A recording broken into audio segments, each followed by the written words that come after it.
नाज़रीन, कराची, हैदराबाद ऐं ठटे समेत मुख़्तलिफ़ शहरनि में बरसात खां पोइ मौसम ख़ुशगवार थी वई।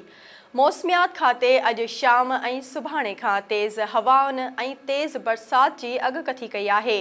मौसमियात खाते मूजिबि कराची में आचर खां अंगारे जे विच ताईं वक़्फ़े वक़्फ़े सां तेज़ बरसातुनि जो इम्कान आहे, जंहिं दौरान ॿोॾि वारी सूरत हाल पैदा थी सघे थी।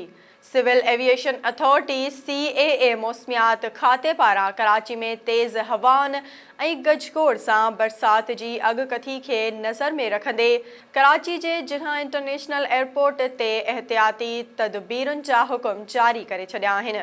होॾां हैदराबाद में झुड़ाली मौसम आहे, किथे किथे हल्की बरसात पई आहे। ॿिए तरफ़ ठटे जी साहिली पट्टी ऐं केटी बंदर समेत मुख़्तलिफ़ इलाइक़नि में वक़्फ़े वक़्फ़े सां बरसात थी आहे। समुंड में शिकार ते पाबंदी लॻण सबबि मुहाणनि पंहिंजूं ॿेड़ियूं सामूंडी किनारे ते बीहारे छॾियूं आहिनि।